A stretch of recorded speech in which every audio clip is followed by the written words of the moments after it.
नमस्कार दोस्तों, कैसे हैं आप लोग। मेरा नाम सौरभ कुमार है और मैं आप लोग को यहाँ पर एनसीईआरटी सार संग्रह क्लास 6 to 12 जो कि आपका ये किताब जो है महेश बर्नवाल की है। और इस किताब से हम लोग पढ़ेंगे मेडिएवल हिस्ट्री ऑफ इंडिया, मध्यकालीन भारत का इतिहास पढ़ेंगे। ठीक है, तो चलिए स्टार्ट करते हैं। आज का हमारा चैप्टर नंबर 20 पढ़ेंगे, जो कि आपका है संघर्ष का युग। ठीक है, तो संघर्ष का युग आज हम पढ़ने जा रहे हैं और आज हम आपका चैप्टर नंबर 20 पढ़ेंगे। ठीक है, तो आपका चैप्टर नंबर 20 संघर्ष का युग। ठीक है, जो कि आपका मध्यकालीन भारत का ये आपका चैप्टर है। ठीक है, तो हमने जो है आपका चैप्टर नंबर 18 और 19 जो है हमने एंशिएंट हिस्ट्री में इसको पढ़ लिया। ठीक है, तो आपका जो चैप्टर नंबर 18 और जो 19 नंबर है उसको हम लोग जो है मध्यकालीन भारत में इसको कंप्लीट कर लिया था। ठीक है, तो आज हम मध्यकालीन का जो नया प्लेलिस्ट आएगा, आपका जो ये प्लेलिस्ट बनेगा उसमें हम चैप्टर नंबर 20 से स्टार्ट होगा। ठीक है, तो जिनको चैप्टर नंबर 18 और चैप्टर नंबर 19 देखना है वो कृपया करके एंशिएंट हिस्ट्री प्राचीन भारत का इतिहास जो है उसमें आपको मिल जाएगा आखिरी के लास्ट 2 वीडियो। ठीक है, तो चलिए स्टार्ट करते हैं चैप्टर नंबर 20 संघर्ष का युग। ठीक है,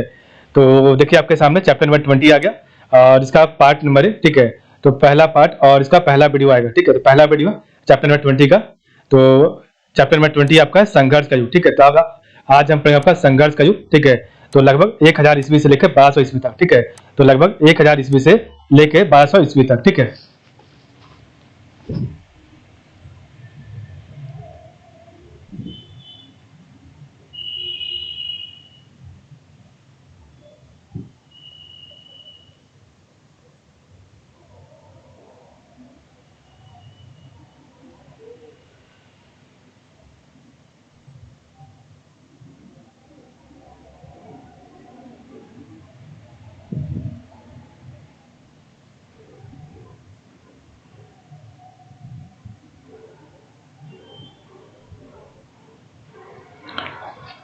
तो चलिए स्टार्ट करते हैं अध्याय 20 संघर्ष का युग लगभग 1000 ईस्वी से लेकर 1200 ईस्वी तक। ठीक है, तो अभी हम पढ़ेंगे आपका अरबों का आक्रमण।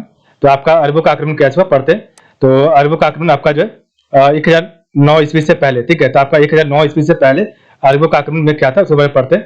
तो भारत पर आक्रमण करने वाले प्रथम मुस्लिम आक्रमणकारी अरब थे। तो भारत पर आक्रमण करने वाले प्रथम मुस्लिम आक्रमणकारी अरब थे और इसकी जानकारी हमें बिलादुरी द्वारा रचित पुस्तक फुतुह अल-बलदानी तथा चचनामा में मिलती है। तो इसकी जानकारी जो है आपका जो है अरबों के आक्रमण के बारे में जो जानकारी मिलती है वो बिलादुरी द्वारा जो लिखित पुस्तक है फुतुह अल-बलदानी तथा चचनामा से मिलती है। ठीक है, तो बिलादुरी ने 2 किताब लिखी है, उसी के द्वारा जो है अरबों के आक्रमण के बारे में जानकारी मिलती है।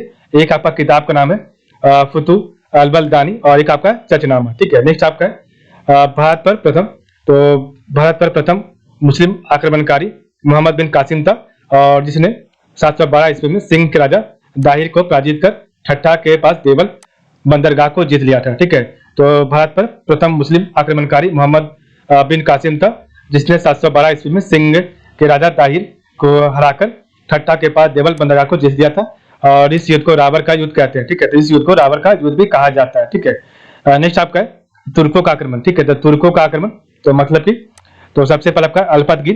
ठीक है, तो तुर्कों का आक्रमण अल्पतगिन के बारे में पढ़ते हैं। तो ये आपका यहाँ पर एक डायग्राम दिया गया। तो अल्पतगिन गजनवी वंश का ये संस्थापक था और सेकंड आपका गजनी में ये स्वतंत्र तुर्क राज्य की स्थापना की थी। ठीक है, तो अल्पतगिन गजनवी वंश का ये संस्थापक था और इसने गजनी में स्वतंत्र तुर्क राज्य की स्थापना की थी। ठीक है, नेक्स्ट आपका सुबुक्तगिन। तो सुबुक्तगिन ये भारत पर आक्रमण करने वाला प्रथम तुर्क था। ठीक है, तो भारत पर आक्रमण करने वाला ये जब पहला तुर्क शासक था और 986 ईस्वी में सुबुक्तगिन ने हिंदू शाही राजवंश के राजा जयपाल के खिलाफ एक संघर्ष में भाग लिया और इसमें जयपाल की पराजय हुई। ठीक है, तो आपका 986 ईस्वी में सुबुक्तगिन ने हिंदू शाही राजवंश के राजा जयपाल के खिलाफ एक संघर्ष में भाग लिया और इस पर जयपाल की पराजय हुई। ठीक है, नेक्स्ट आपका है महमूद गजनवी। तो आपका महमूद गजनवी और महमूद गजनवी तो सुल्तान की उपाधि धारण करने वाला प्रथम तुर्क शासक। यह उपाधि बगदाद के खलीफा से प्राप्त की थी। ठीक है, तो सुल्तान की उपाधि धारण करने वाला प्रथम तुर्क शासक था आपका मोहम्मद गजनी और यह उपाधि बगदाद के खलीफा से प्राप्त की थी और ये आपका यामनी वंश का था, ठीक है। तो आपका मोहम्मद गजनी जो था आपका यामनी वंश था, और ये जो है ज्येष्ठ पुत्र था, बड़ा पुत्र था, ठीक है। भारत पर 17 बार आक्रमण और 1025 ईस्वी में सोमनाथ मंदिर गुजरात पर आक्रमण किया था। तो इसने भारत पर 17 बार आक्रमण किया था, और 1025 में सोमनाथ शिव मंदिर गुजरात पर आक्रमण किया था। शहाबुद्दीन मोहम्मद गौरी, ठीक है, शहाबुद्दीन मोहम्मद गौरी, तो भारत में तुर्की राज्य का संस्थापक, तो भारत में तुर्की राज्य का संस्थापक था ये, और भारत में मुस्लिम साम्राज्य का वास्तविक तो भारत में मुस्लिम साम्राज्य का ये वास्तविक संस्थापक था, और इसका नाम तो था मुजुद्दीन मोहम्मद गौरी संसवाली, और ये गौर वंश का था, ठीक है। तो हमने देखा आपका यहाँ पर तुर्कों का आक्रमण, तो अल्पतगिन गजनवी वंश का संस्थापक था ये, गजनी में स्वतंत्र तुर्क राज की स्थापना की थी सुबुतगिन, तो भारत पर आक्रमण करने वाला प्रथम तुर्क शासक था ये, ठीक है। और 986 ईस्वी में सुबुतगिन ने हिंदू शाही राजवंश के राजा जयपाल के खिलाफ एक संघर्ष में भाग लिया, जिसमें जयपाल की पराजय हुई थी, ठीक है। और निशक्का मोहम्मद गजनी, तो सुल्तान की उपाधि धारण करने वाला प्रथम तुर्क शासक, और यह उपाधि बगदाद के खलीफा से प्राप्त की थी। यामनी वंश, तो भारत पर 17 बार आक्रमण, 1025 ईस्वी में सोमनाथ शिव मंदिर गुजरात पर आक्रमण किया था। शहाबुद्दीन मोहम्मद गौरी, तो भारत में तुर्की राज्य का संस्थापक और भारत में मुस्लिम साम्राज्य का वास्तविक संस्थापक था ये, ठीक है। तो मोहम्मद गौरी के दास, तो आपके मोहम्मद गौरी के दास कौन कौन थे? तो ताजुद्दीन यलदौज गजनी, ठीक है, तो ताजुद्दीन यलदौज गजनी और कुतुबुद्दीन ऐबक, ठीक है। तो लाहौर, दिल्ली और दिल्ली सल्तनत की स्थापना इसने की थी, ठीक है। और नसरुद्दीन कुबाचा, ये आपका उच्च मुल्तान का था, और बख्तियारुद्दीन खिलजी, बख्तियारुद्दीन खिलजी, ये आपका बंगाल का था, ठीक है। तो आपका जो है ताजुद्दीन यलदौज ये आपका था, ठीक है, जो कि मोहम्मद गौरी के दास थे, और ये गजनी का शासक था। कुतुबुद्दीन ऐबक लाहौर, दिल्ली, और ये आपका दिल्ली सल्तनत की स्थापना की थी। नसरुद्दीन कुबाचा, ये आपका उच्च मुल्तान का ये शासक था, ठीक है। और बख्तियार खिलजी आपका बंगाल का इस पर शासन किया था, ठीक है। सिंध क्षेत्र में, तो आपका सिंध क्षेत्र में अरबों ने खजूर की खेती और ऊंट पालन शुरू किया, और इसके बाद सिंधु क्षेत्र में पहली बार जजिया कर लगाया गया। दिरहम नामक सिक्का चलाया गया, ठीक है। महमूद गजनबी, तो महमूद गजनबी सुबुतगिन का पुत्र था, जो अपने पिता की मृत्यु के बाद 998 ईस्वी में गजनी की गद्दी पर बैठा, और महमूद गजनबी ने भारत पर 1000 ईस्वी से 1027 ईस्वी के बीच 17 बार आक्रमण किया था। गजनबी का सबसे प्रसिद्ध व विनाशकारी आक्रमण सोमनाथ मंदिर पर 16वां था, ठीक है। तो महमूद गजनबी सुबुतगिन का पुत्र था, ठीक है। तो महमूद गजनबी सुबुतगिन का पुत्र था, और जो अपने पिता की मृत्यु के बाद 998 ईस्वी में गजनी की गद्दी पर बैठा था, ठीक है। और मोहम्मद गजनी ने भारत पर 1000 ईस्वी से 1027 ईस्वी के बीच 17 बार आक्रमण किया। गजनबी का सबसे प्रसिद्ध व विनाशकारी आक्रमण सोमनाथ मंदिर पर 16वां था। गजनबी के आक्रमणों का उद्देश्य, तो गजनबी के आक्रमणों का उद्देश्य यहाँ के धन को लूटना एवं इस धन की सहायता से मध्य एशिया में विशाल साम्राज्य की स्थापना करना था। महमूद गजनबी मुल्तान के मुस्लिम शासकों के विरुद्ध युद्ध भी लड़ा था। महमूद गजनबी ने हिंदू शाही शासकों के विरुद्ध आक्रामक संघर्ष आरंभ कर दिया, और 1001 ईस्वी में जयपाल को पराजित कर महमूद ने उसे बंदी जो बना लिया, ठीक है, परंतु बाद में छोड़ दिया था, ठीक है। तो महमूद गजनबी ने हिंदू शाही शासकों के विरुद्ध जो आक्रामक संघर्ष आरंभ कर दिया, और 1001 ईस्वी में जयपाल को पराजित कर महमूद ने उसे बंदी बना लिया, और परंतु बाद में छोड़ दिया। जयपाल अपनी पराजय से इतना हतोत्साहित हो गया, तो उसने स्वयं को जलती चिता में जलाने का निर्णय किया, और हिंदू शाही राजधानी वह हिंद पेशावर के निकट में 1009 ईस्वी के आसपास महमूद और आनंदपाल के बीच निर्णायक युद्ध हुआ, ठीक है। तो जयपाल अपनी पराजय से इतना हतोत्साहित हो गया कि उसने स्वयं को जलती चिता में जलाने का निर्णय किया, और हिंदू शाही राजधानी वह हिंद पेशावर के निकट 1009 ईस्वी में के आसपास महमूद और आनंदपाल के बीच निर्णायक युद्ध हुआ, ठीक है। और महमूद गजनबी के घुड़सवार धनुधरों के आक्रमण ने शत्रु सेना को तितर बितर कर दिया, और उसने थानेश्वर, कन्नौज, मथुरा, सोमनाथ नगरों का बंदोबस्त कर गुजरात के काठियावाड़ में समुद्र किनारे स्थित सोमनाथ मंदिर से अत्यधिक मात्रा में संपत्ति लुटी थी, ठीक है। तो महमूद गजनबी के घुड़सवार धनुधरों के आक्रमण ने शत्रु सेना को तितर बितर कर दिया, और उसने थानेश्वर, कन्नौज, मथुरा, सोमनाथ नगरों का बंदोबस्त कर गुजरात के काठियावाड़ में समुद्र किनारे स्थित सोमनाथ मंदिर से अत्यधिक मात्रा में संपत्ति लूटी थी। उसने अपने को इस्लाम का यश बढ़ाने वाले बुद्ध सिकन अर्थात मूर्ति भंजक के रूप में भी पेश किया था। तो उसने अपने को इस्लाम का यश बढ़ाने वाले बुद्ध सिकन अर्थात मूर्ति भंजक के रूप में भी पेश किया था। और उसके द्वारा सबसे साहसिक और प्रबल आक्रमण 1018 ईस्वी में कन्नौज पर था तथा 1025 ईस्वी में सोमनाथ पर किया था। ठीक है, तो उसने अपने को इस्लाम का यश बढ़ाने वाले बुद्ध सिकन अर्थात मूर्ति भंजक के रूप में पेश किया था और उसके द्वारा सबसे साहसिक और प्रबल आक्रमण 1018 ईस्वी में कन्नौज पर था तथा 1025 ईस्वी में सोमनाथ पर किया था आक्रमण। ठीक है, मोहम्मद गजनबी ने अंतिम आक्रमण 1027 ईस्वी में आगरा के निकट बेरा के दुर्ग पर किया था और मोहम्मद गजनबी के साथ अरबी लेखक अल बरूनी भारत आया था। ठीक है, और यह पुराणों का अध्ययन करने वाला प्रथम मुस्लिम शासक था। ठीक है, अल बरूनी द्वारा लिखित किताबुल हिंद भारतीय इतिहास के लिए महत्वपूर्ण स्रोत है और जो 80 अध्याय और अनेक उपाध्यायों में विभक्त है। ठीक है, तो अल बरूनी द्वारा लिखित पुस्तक किताबुल हिंद भारतीय इतिहास के लिए महत्वपूर्ण स्रोत है और जो 80 अध्याय और अनेक उपाध्यायों में विभक्त है। ठीक है, मोहम्मद गजनबी की मृत्यु के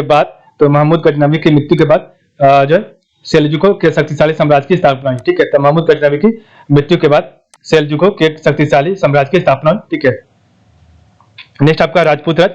तो आपका राजपूत राज्य क्या है?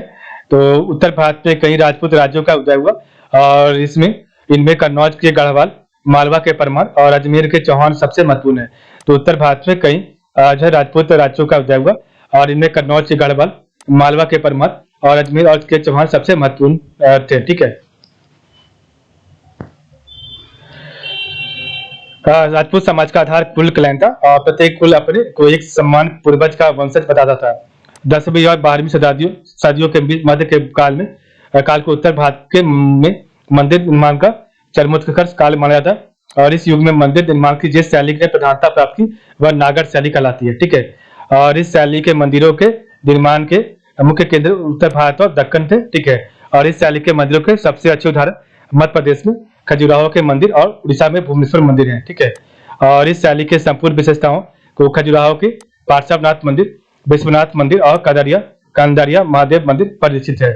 वर्तमान उड़ीसा में इस काल के मंदिर स्थापत्य का सबसे बड़ा उदाहरण लिंगराज मंदिर 11वीं शताब्दी और कुंगार के सूर्य मंदिर है और पुरी का जगन्नाथ मंदिर भी इस काल में बनवाया गया था। ठीक है, तो हमने पढ़ा आपका राजपूत राज के बारे में। ठीक है, तो आपका कन्नौज का गढ़वाल, मालवा के परमार और अजमेर के चौहान। ठीक है, और राजपूत समाज का आधार जो है कुल क्लैन था। ठीक है, और 10वीं और 12वीं शताब्दियों के मध्य के काल में उत्तर भारत के मंदिर निर्माण का चरमोत्कर्ष काल माना था और इस युग में मंदिर निर्माण की जिस शैली को प्रधानता प्राप्त हुई वह नागर शैली थी और इस शैली के मंदिरों का निर्माण मुख्य उत्तर भारत और दक्कन था। ठीक है, और इस शैली के मंदिरों के सबसे अच्छे उदाहरण मध्य प्रदेश में खजुराहो के मंदिर। ठीक है, उड़ीसा में भुवनेश्वर के मंदिर हैं। ठीक है, नेक्स्ट आपका चालुक्य शासक भीम। तो चालुक्य शासक भीम के प्रसिद्ध मंदिर वास्तुपाल ने माउंट आबू में प्रसिद्ध जैन मंदिर का निर्माण करवाया था।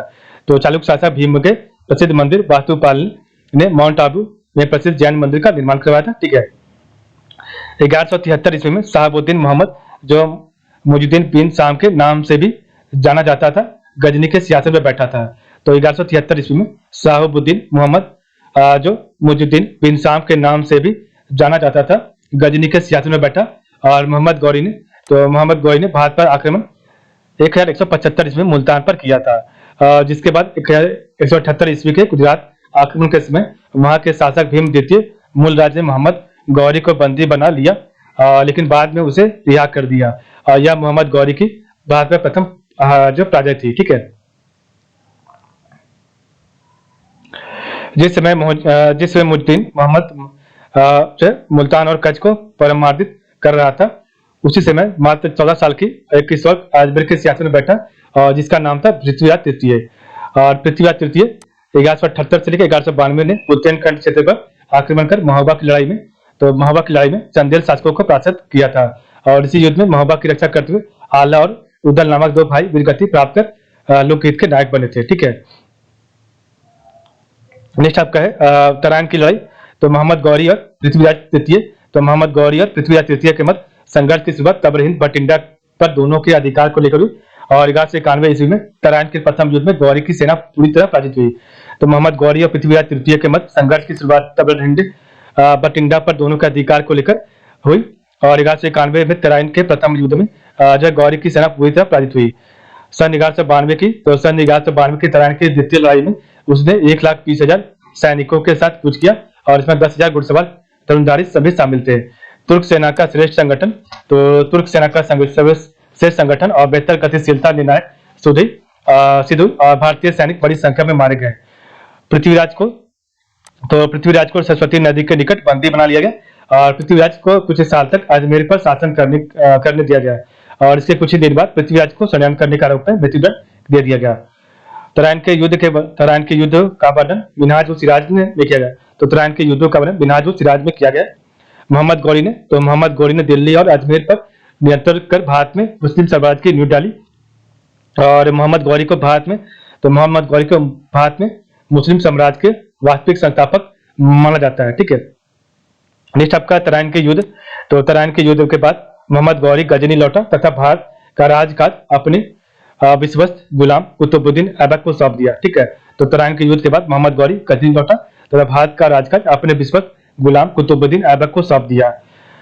1194 ईस्वी में मोहम्मद गौरी भारत वापस आए तथा 50,000 घुड़सवारों के साथ यमुना पार कर कन्नौज की ओर बढ़ा।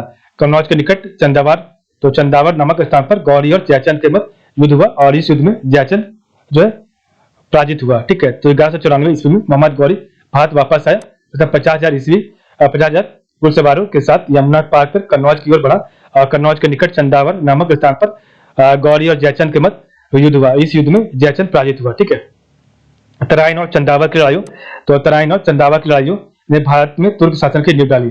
तो तराइन और चंदावर की लड़ाइयों ने भारत में तुर्क शासन की नींव डाली थी।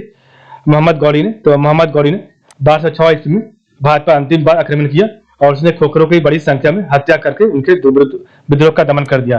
तो मोहम्मद गौरी ने 1206 ईस्वी में भारत पर अंतिम बार आक्रमण किया और उसने खोखरों की बड़ी संख्या में हत्या करके उनके विद्रोह का दमन कर दिया। ठीक है, मोहम्मद गौरी की मृत्यु 1206 ईस्वी के बाद उसके भारतीय राज्यों का उत्तराधिकार कुतुबुद्दीन ऐबक को प्राप्त हुआ। ठीक है, मोहम्मद गौरी के दूसरे गुलाम यलदौज को गजनी का उत्तराधिकार प्राप्त हुआ। मोहम्मद गौरी के दूसरे गुलाम यलदौज को गजनी का उत्तराधिकार प्राप्त हुआ। मोहम्मद गौरी के सेनापति बख्तियार खिलजी ने पूर्वी भारत को विजित किया तथा नालंदा और विक्रमशिला बिहार विश्वविद्यालयों को नष्ट कर दिया। ठीक है,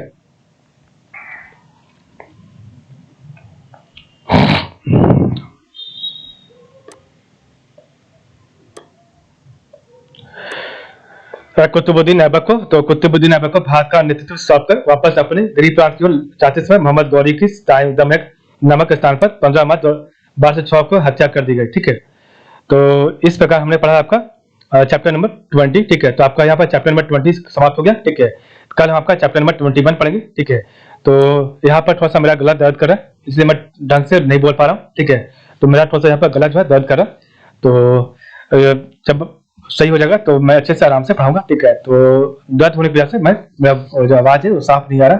ठीक है, तो चलिए आज के लिए बस आप लोग का बहुत बहुत धन्यवाद। कल हमारा चैप्टर में 21 पढ़ेंगे। ठीक है।